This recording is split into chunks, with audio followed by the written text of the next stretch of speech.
vice-premier ministre et ministre des Affaires étrangères de la RDC, ainsi que des représentants du Rwanda et du Burundi à la présente séance.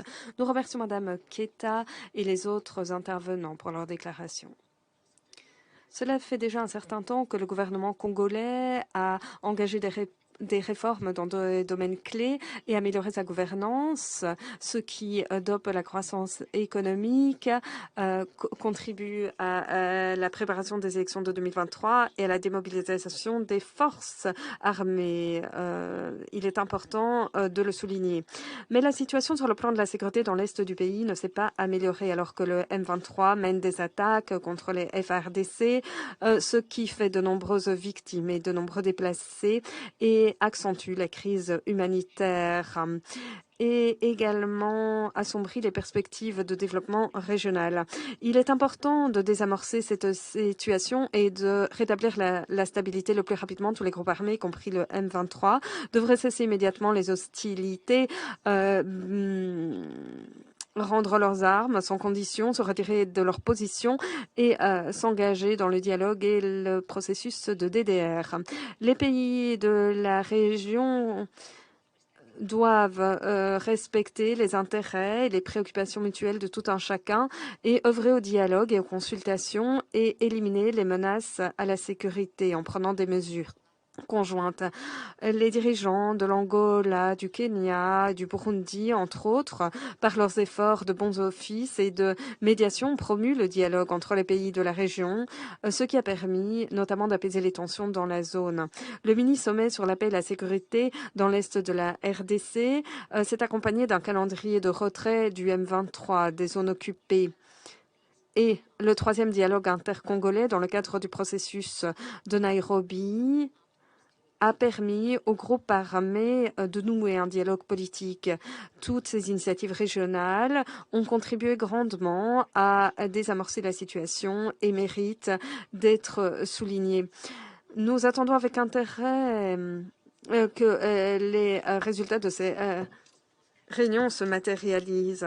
Nous devons continuer d'aider les Africains à trouver des solutions africaines aux problèmes africains, les aider en matière humanitaire, politique, financière et technique et créer des synergies avec les pays de la région afin de promouvoir le rétablissement de la sécurité dans l'est de la RDC le plus rapidement possible.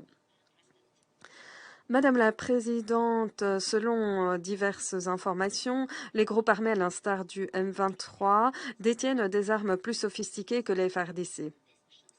Cela démontre les effets délétères de l'embargo sur les armes sur les capacités du gouvernement de la RDC en matière d'armes, ce qui va à l'encontre des objectifs recherchés par les sanctions lors de la visite récente du comité de sanctions sous la houlette de l'ambassadeur Biang. Une fois de plus, les Africains ont demandé que soit levé l'embargo sur les armes contre la RDC.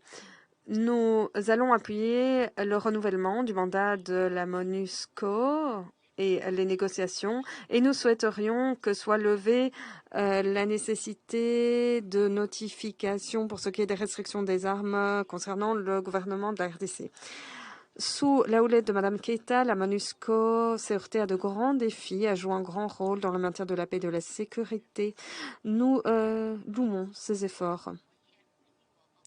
Nous sommes favorables au renouvellement pour 1 an du mandat de la MONUSCO. Nous espérons que cette dernière pourra ainsi allouer davantage de ressources à l'appui au processus de paix, à la protection des civils, au maintien de la paix et de la sécurité et transférer les responsabilités qu'elle ne peut assumer à l'équipe de pays, au gouvernement de la RDC. Étant donné les besoins actuels du gouvernement de la RDC, fournir un soutien logistique et technique sera nécessaire dans le cadre des élections de 2023.